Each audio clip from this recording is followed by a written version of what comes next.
nag-dinner ako kasama yung mga war room homies ko. Diba? Nag-dinner kami, ganyan. Tapos yung isa doon, ang talino ang usapan nila, paano makakreate ng malupit na assistant. Diba? Kasi mahirap maghanap ng assistant na talagang basang-basa yung utak mo eh, diba? Ang way niya para mag-create ng bagong ng assistant, everyday niya kinakausap yung assistant niya. Tapos kahit ano lang sinasabi niya. Kaya rin maglilib lang siya ng voice message, kahit ano lang sabihin niya. Ganun. Tapos lagi kang naririnig ng assistant mo for 3 months. Yung utak mo lumilipat na ngayon sa kanya. Naririnig niya paano ka kumausap ng tao, paano ka mag-respond, ano ang mga gusto mo, anong gusto mong pagkain, anong klaseng... Parang yan, nung nag-book siya ng hotel ng ibang bansa siya, yung assistant niya, binook na siya sa isang hotel na hindi ganun ka-fancy pero sobrang tahimik ng kapaligiran. Kasi... Yun ang gusto niya. Narinig na ng assistant niya yun eh, na yun ang gusto niya eh.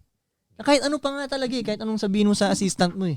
Na kaya rin may nakita ka lang na natikman ko tong masarap na dark chocolate dito sa restaurant na to na ganyan-ganyan. Yun lang. Right. 'Di ba? Basically feeding knowledge para mabasa kanya, parang gano'n. Ang tawag niya doon brain puking. Wow. Yun ang tawag niya. Isuka mo lang yung brain mo papunta sa kanya. Galing. Ganon. Tapos, Habang ko siya, habang in-explain niya yun, sabi ko, wait, sabi ko, so pwede ko rin palang magamit yan papunta sa mga video editors ko, tama ba? Tinanong ko.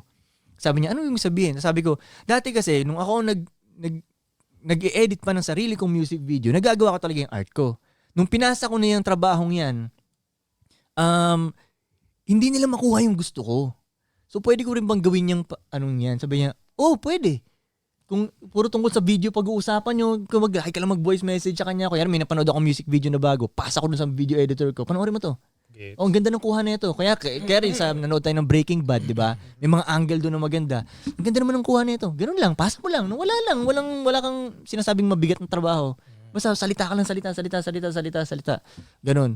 Tapos katabi ko kasi si Kika noon. Tapos sabi ko, ito kasi ilang taon ko nang katrabaho to, hindi pa rin niya makuha yung gusto ko eh. Tapos nagtawanan silang lahat kasi, putay, yan pala yung tinutukoy yung hindi marunong. Parang gano'n yung pala yung tinutukoy. Nandito pala. Yan pala yung hindi marunong kasi nireklamo ko eh, di ba? So, yun ang way niya na paano gumawa ng assistant. Di ba? Which is, Totoo. makes sense nga naman, di ba? No? Lalo na pag ginawa mo dati ginagawa ko, gawin mo ng nasa harapan niya. Tapos next, gawin nyo ng magkasama. Tapos next, gawin na lang niya habang nanonood ka. Tapos next, mag-isa na siya. Yes. Na-experience ko yun sa photography kasi sobrang hirap kumuha ng product photos eh. Kala nyo ganun kadali yun. Ba't hindi lahat ganyang kaganda? Di ba? So, yung katrabaho kong photographer, like pro to pro photographer talaga siya. Pero pagdating sa product photography, back to zero ka kasi iba na siya eh. May styling doon, may lighting doon and everything. It took me 2 months. Nung sinasabi mo parang brain puking, 2 months kami nag-shoot together. Hanggang Actually, sabi nga nung lalaki kausap namin, 3 months yun eh, yung brain puking. Matalino to eh. 3 months. Pero yung kausap ko matalino siya eh. Parang as in... So, pwede mo 2 months lang. alam ko parang cum laude siya. Yung ganung level siya. Like matalino talaga siya IQ level wise. Cum So, laude. 2 months lang. Took him 2 months. Tas, yan, parang ako na siya. Hindi na kami nag-uusap. As in, hindi na kami nag-uusap.